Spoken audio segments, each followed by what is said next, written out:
μεγάλο γλέντι ξεκινούν απ' το... Καλημέρα σας! Καλημέρα! Τι κάνετε, πώς είστε, καλά? Καλά, καλά! Πώς και αργήσατε τόσο πολύ σήμερα? Το Τζακ τον πήρε ύπνος λίγο παραπάνω και... Θα είναι κουρασμένος φαίνεται. Ναι. Τζακ, ξύπνα πολύ. Πόσα μήλα θέλετε? Μπα, δεν θέλω μίλα. Έτσι πέρασα να σας χαιρετήσω. Έκανα τα ψώνια μου πρωί-πρωί εγώ.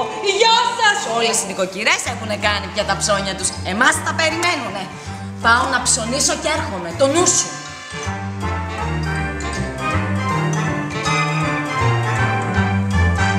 Στην μικρή μας πολιτεία, όπως κάθε Κυριακή, στην ΕΤΕ, μεγάλο παιδί, ξεκινούν από το πρωί.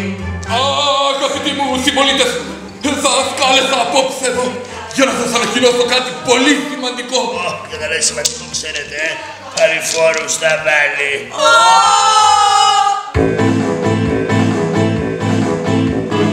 Και να ξέρετε στο μέλλον όλα πια θα είναι αλλιώς. Και όχι πάλι για το καλό μας όλο πάσουν αυτοπός. Απ' όλα που πουνητά δεν θα φέρνουνε πλημμύρες. Αλλά Θα του γίγαντα οι μαύρες οι μεγάλες οι αρδίλες. τρέμωσετε να τρέχουμε και σαν ανατριχίλες.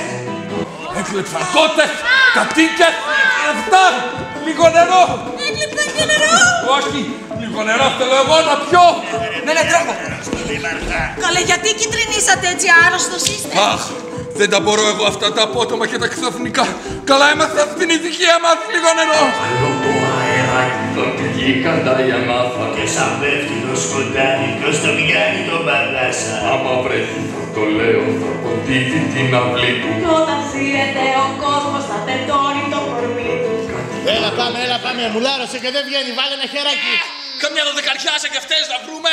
Θα φάει το βράδυ ένα σουβλάκι ο γίγαντας. Πάμε την κρύψω και έρχομαι να συνεχίσουμε την επιδρομή. Έλα Ρόζα, πάμε Ρόζα. Γρήγορα. Η κάλτσα του.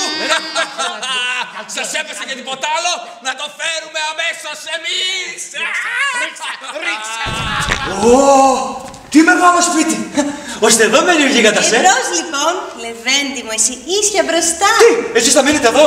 Πάλι τα ίδια. Χωρίς το ραβδί μου, πού να πάω? Πού πας? Φεύγω! Σε παρακαλώ, μη με αφήνεις εδώ μόνη, Κέρμη. Πολύ θα ήθελα να σε βοηθήσω, αλλά δεν ξέρω πώς. Θα ξανάρθεις. Όχι! Δεν θέλω να ξαναπατήσω το πόδι μου εδώ ποτέ ξανά. Αντίο! Ώστε δεν θέλεις, Και θα με αφήσεις εδώ μόνη, Κέρμη. Δεν είσαι μόνη. 274 παιδιά έχεις. Ναι, αλλά δεν έχουν βγει από τα αυγό τους ακόμη. Λούση! Θα σε λούσω, αγάπη μου, περίμενε λίγο. Αχ, μα σας παρακαλώ, αφήσε με και εμένα να μιλήσω λίγο. Τη Λούση εγώ αγαπάω, τη Λούση, όχι εσάς. Τη Λούση. Ναι. Και το τραγούδι δεν ήταν για μένα. Άχι, για τη Λούση ήταν και εσύ και πολύ δυνατά, με πονάτε. Ώστε σε πονάω,